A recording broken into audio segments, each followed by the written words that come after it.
सुनाने के लिए, फिर उनका विश्लेषण करेंगे तो हमें बहुत कुछ इसमें से समझ में आएगा। राम जब वन गमन कर रहे हैं तो उस समय उनको बहुत सारे समझाने वाले उनके सहयोगी, उनके मंत्रिमंडल के सदस्य उनको कह रहे हैं कि आप क्यों वन जा रहे हैं, प्रजा आपके साथ है, पूरा मंत्रिमंडल आपके साथ है, आप कहें तो हम कल आपको राजा बना दें और आपके पिता भी मना नहीं करेंगे।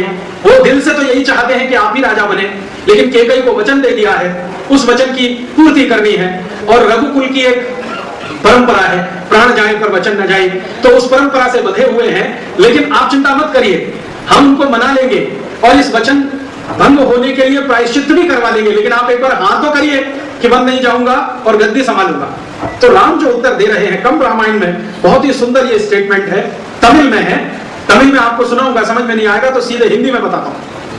वो अपने सब दरबारियों को इकट्ठा करते हैं और कहते हैं कि आपने मेरे साथ बहुत सहयोग किया, मैं आपका आभारी हूं। इतने दिन मैंने प्रजा के बीच में रहकर कुछ काम किया, मैं आपका बहुत आभारी हूं। अब पिता की आज्ञा है तो वन जाना है। तो वो कहते हैं कि सच में आप पिता की आज्ञा के लिए वन जाना चाहते हैं? तो राम कहते हैं हाँ, थोड़ा तो वो है, लेकिन बड़ा कुछ और भी है। तो वो बड़ा क्या है वो कह रहे हैं तमिल में, हिंदी में उसका सीधा सा मतलब है। वो कहते हैं कि देखो, दूसरों के अधिकारों के लिए लड़ना और उन दूसरों के अधिकारों की रक्षा करना, यह दुनिया का सबसे बड़ा न्याय है। दूसरों के अधिकारों के लिए लड़ना और उन अधिकारों की रक्षा करना, यह दुनिया का सबसे बड़ा न्याय है। और मैं चाहता हूं कि अपने जीवन में कुछ न्याय कर सकूं। ईश्वर ने शायद मुझे ऐसा समय दिया है कि मैं अपने दृष्टि से जिसको न्याय मानता हूं उसको स्थापित करके दिखाऊं।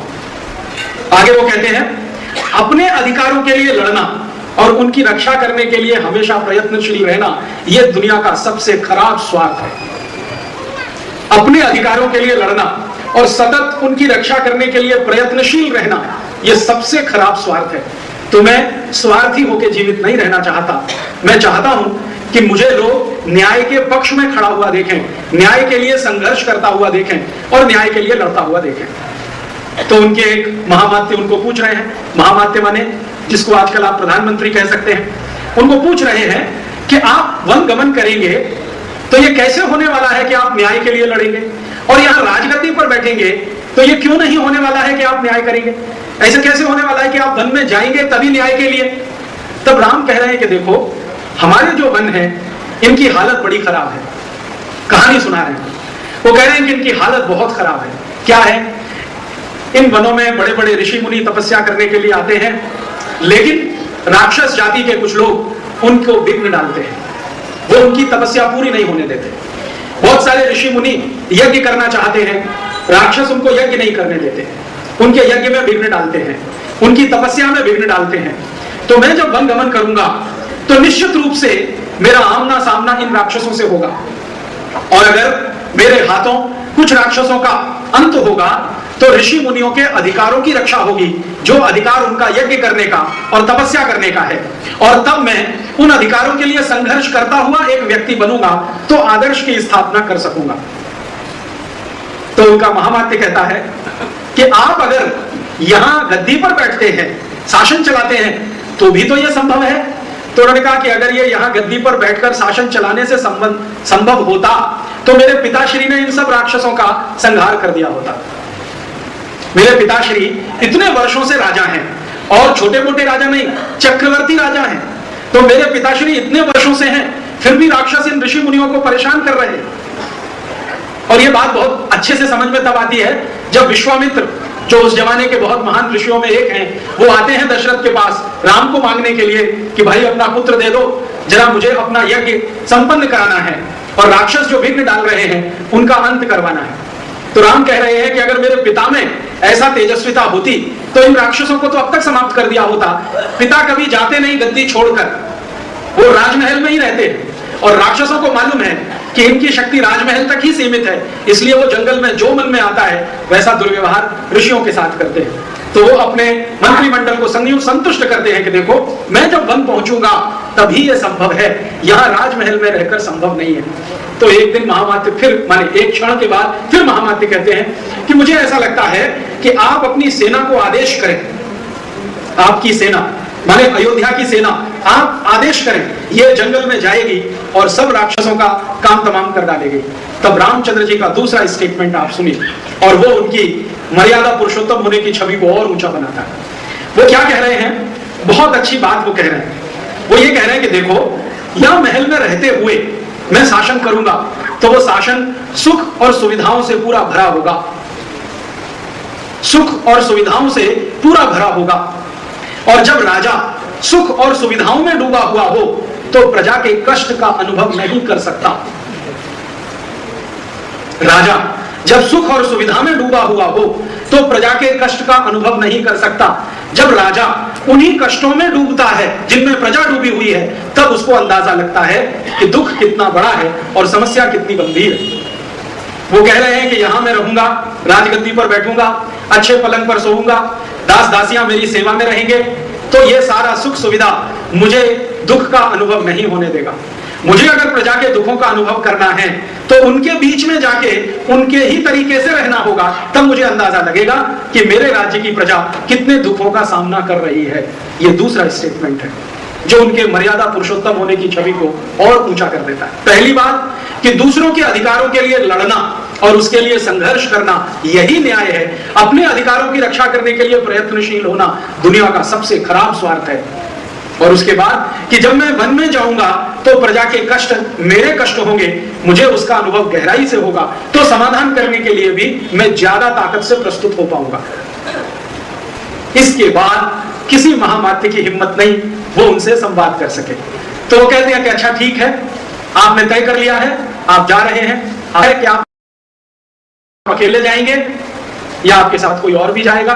तो उनके जो छोटे भ्राता हैं लक्ष्मण, उनकी मां सुमित्रा ने लक्ष्मण को कहा है कि तुम्हें अपने भाई की परछाई के साथ चलना, वो जहां जाएगा तुम्हें वहीं जाना है, ये मेरा आदेश है या मेरा आग्रह भी है।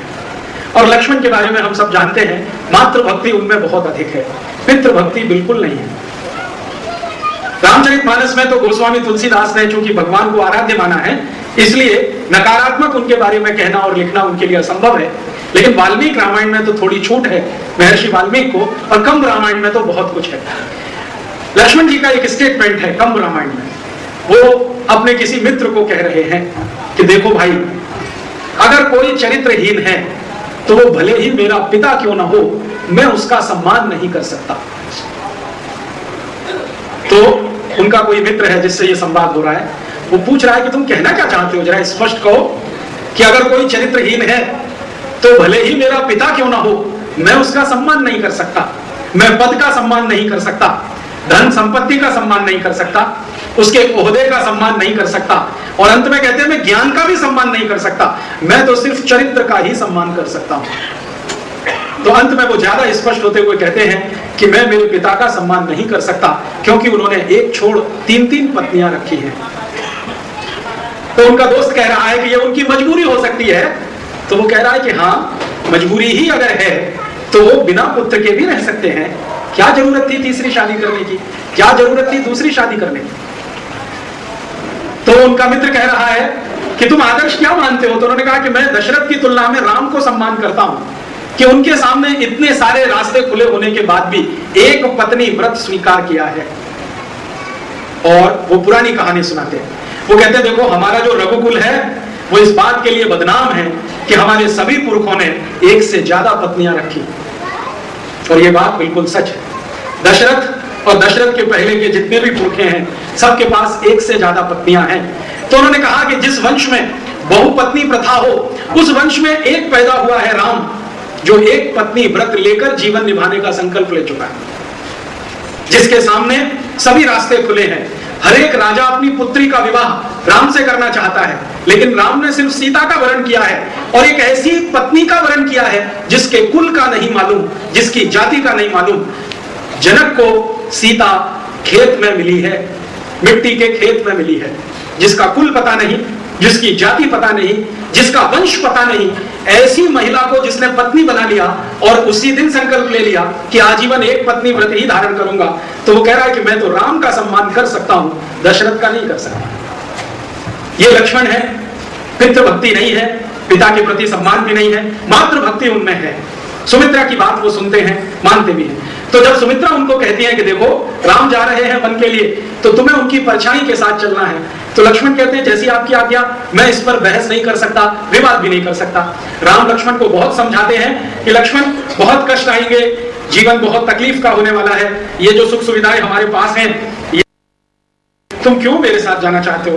तो लक्ष्मण कह रहा है कि आप अगर न्याय के पक्ष में खड़े होना चाहते हैं तो मुझे क्यों रोक रहे हैं? मैं भी चाहता हूं कि न्याय के पक्ष में खड़ा रहूं। बाद में राम हारते हैं, संवाद में लक्ष्मण जीतते हैं और लक्ष्मण कहते हैं मैं भी जाऊंगा। और अंत में सीता का आता है, सीता भी कहती है कि मैं तो आपकी अर्धांगिनी हूं, छोड़कर आपको रह नहीं सकती, वन गमन तो मुझे करना ही है।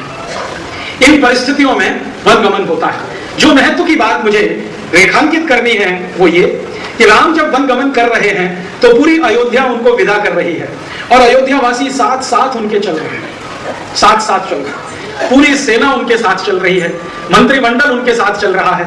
थोड़ी देर तो राम ने उनको सबको चलने दिया, फिर जैसे ही अयोध्या कि इसके आगे आपका अधिकार क्षेत्र खत्म हो जाता है, अब आपका राज्य नहीं है, अब तो राक्षसों का राज्य है, इसमें आपका प्रवेश नहीं होगा। तो राम ने सारी सेना को वापस किया है, सारे मंत्रियों को वापस किया है, सारे सहयोगियों को वापस किया है और सीता और लक्ष्मण वही 3 वन के लिए प्रस्थान करते हैं। यहां जो समझने की बात है वो ये कि अगर वो चाहते तो पूरा लश्कर लेकर जाते, पूरी सेना लेकर जाते, पूरे सहयोगियों को लेकर जाते और सब कुछ सुख सुविधाएं साथ में चल सकते थे। रथों में उनके लिए बहुत भोजन चल सकता था, भोजन बनाने वाले रसोइये चल सकते थे, दास दासियां चल सकते थे, धन संपत्ति रखी जा सकती थी, पूरी सेना की सेना उनके साथ जा सकती थी। लेकिन सबको वापस किया है। धन संपत्ति नहीं चाहिए, दास दासियां नहीं चाहिए, सेना भी नहीं चाहिए। वन गमन कर रहे हैं तो जो कुछ वन में मिलेगा वही खाएंगे, जैसा रहने को मिलेगा वैसे ही रहेंगे, जो परिस्थितियां होंगी उन्हीं के बीच में से रास्ता बनाएंगे। तब समझ में आता है कि उनके मन में कोई बहुत बड़ा संकल्प है और वो संकल्प उनके कथन से सिद्ध होता है कि प्रजा के दुखों का सही ज्ञान तभी होता है जब आप प्रजा के जैसा जीवन जिए। तो वो प्रजा के दुखों का ज्ञान करना चाहते हैं। शायद उनके मन में कोई आदर्श राज्य स्थापित करने की कल्पना है जिसमें प्रजा के दुख समाप्त हो सके और कोई ऐसा राज्य बन सके जहां की प्रजा को कोई दुख ही ना हो। तो वो सबको वापस करते हैं, विदा करते हैं और अकेले वनगमन उनका होता है। अकेले से मतलब लक्ष्मण जी और उनकी धर्मपत्नी सीता के साथ। वनगमन में जो जो घटनाएं घटित हुई हैं वो आपने सबने बार बार पढ़ी होगी, सुनी होगी। उन घटनाओं के बीच में जो अंतर्निहित दृष्टि है वो मैं आपसे रखना चाहता हूं। जितना उनका वनवास का समय है लगभग 14 साल का, उसमें से शुरू के जो 12 वर्ष हैं, इन 12 वर्षों में उनकी कई राक्षसों के साथ मुठभेड़ होती है और हम जानते हैं कि उनका जो वनगमन है उसमें एक कारण तो कैकेयी का वचन वरदान के रूप में राजा से लेना, दशरथ से लेना, और दूसरा विश्वामित्र का दशरथ के पास आकर राम को मांगना कि मुझे मेरे यज्ञ की पूर्ति करने के लिए राम का संरक्षण चाहिए। ये दोनों बने हैं निमित्त। राम जी बाद में कहते हैं कि देखो घटनाएं तो निश्चित होती हैं, कोई उनका निमित्त बन जाया करता है। इसका माने राम के जीवन की ये घटनाएं निश्चित हैं, ये वो जानते हैं, शायद विश्वामित्र भी जानते हैं, लेकिन कुछ निमित्त बन गया है। तो कैकेयी एक निमित्त हो सकती है और विश्वामित्र का यज्ञ एक निमित्त हो सकता है। तो पहला उनका जो प्रवेश है वनगमन के बाद वो विश्वामित्र का आश्रम है। विश्वामित्र उस जमाने के महान ऋषियों में एक हैं। उस जमाने के 2 महान ऋषि हैं जिनकी चर्चा हम सुनते हैं, एक तो वशिष्ठ हैं, दूसरे विश्वामित्र हैं। वशिष्ठ जो है भगवान राम के पिता श्री दशरथ के मुख्य सलाहकार हैं, माने राज दरबार के मुख्य सलाहकार हैं। दशरथ को हर गंभीर विषय पर सलाह देना, हर गंभीर विषय पर दशरथ जिनके साथ मंत्रणा करते हैं, क्या करना क्या नहीं करना, क्या श्रेय है क्या प्रेय है, क्या अभीष्ट है क्या अभीष्ट नहीं है, जिसका हमेशा दशरथ ज्ञान लेते हैं, ऐसे हैं श्री वशिष्ठ। माने भगवान राम के कुल गुरु कहिए, भगवान राम के आदि गुरु कहिए, भगवान राम के संस्कार गुरु कहिए, जो कहना हो हम उन्हें कह सकते हैं। लेकिन वनगमन के बाद जो गुरु हैं वो विश्वामित्र हैं।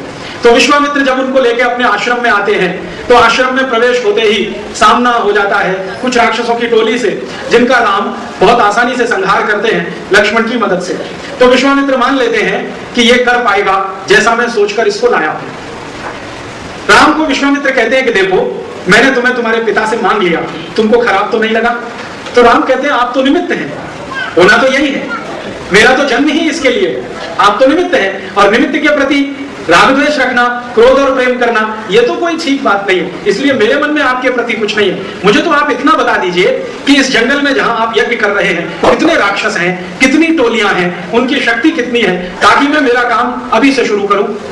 तो विश्वामित्र कहते हैं इतने राक्षस हैं, इतनी टोलियां हैं, उनकी शक्ति इतनी है। तो राम उनको पूरा हिसाब जोड़ के बता देते हैं कि इतने समय में मैं इनका संहार कर दूंगा, और जितना समय वो बताते हैं उतने समय में उनका संहार होता है।